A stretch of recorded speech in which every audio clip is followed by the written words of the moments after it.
letting me breathe? Nice riding. Thanks. There's a street-running bastard. You stole the title right out from under my nose. Well, Hyperion didn't make it easy. I'd hope not. Mighty fine bird you raised. He beat mine fair and square.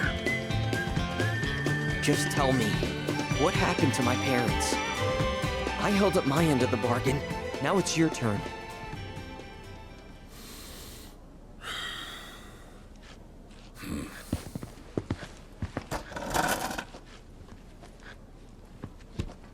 Son, do you know what kind of business your parents were trying to break into after they got their ranch up and running?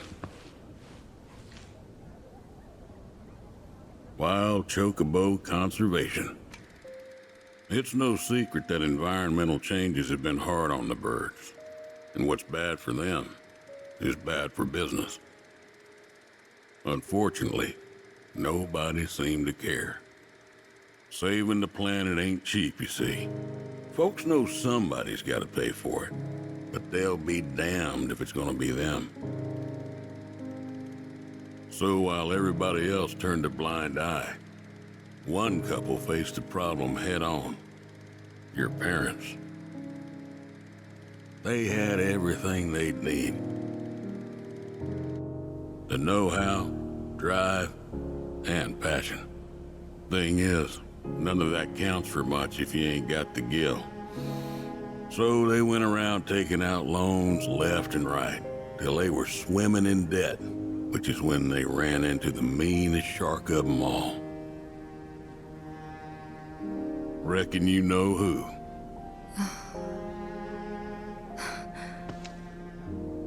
Don Corneo. I didn't know it at the time, but that sleazy son-of-a-bitch was rounding up folks and shipping them off to Shinra for their experiments.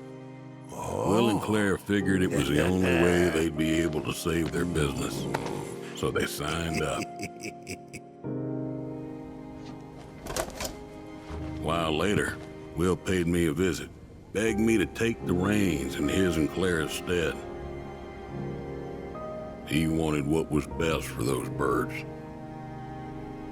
As did I, so I took him up on the offer and bought him out.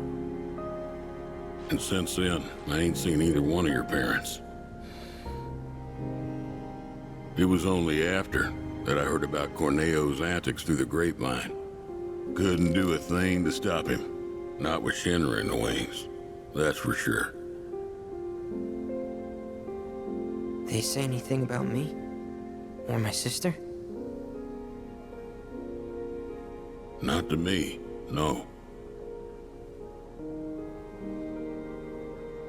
Don't go thinking they forgot about you. You and your sister were always at the forefront of their minds.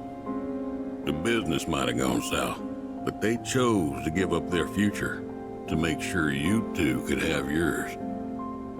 That's why you got a roof over your head, a place to work, and food to eat.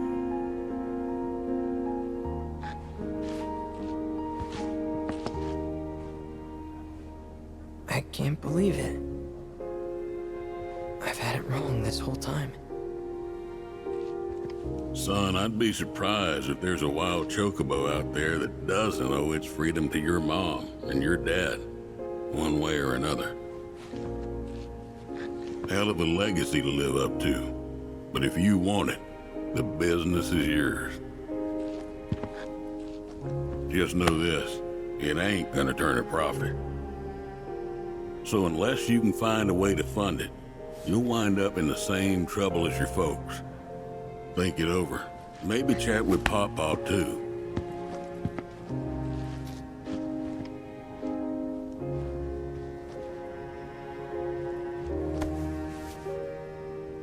Call it.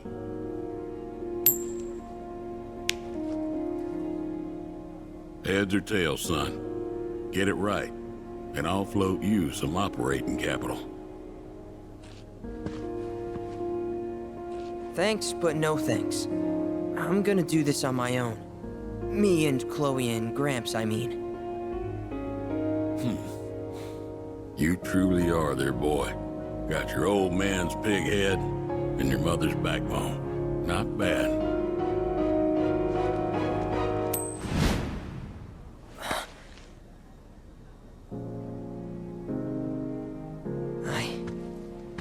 I'm gonna do my parents proud.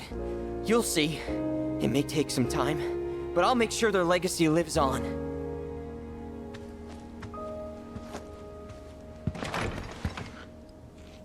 I don't get it. If Gramps knew all this, why'd he make it sound like Sam was to blame?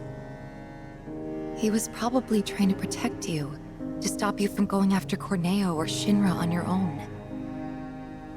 So he pinned it on Sam, knowing that your uncle would be okay shouldering the blame. Shouldn't have to tell you this, but seeking revenge would be stupid. I know. Still, if an opportunity did happen to come along, you'd help me out, wouldn't you? Hey, I'm a world-famous jockey now. Can't be associated with that kind of stuff. You had me going there.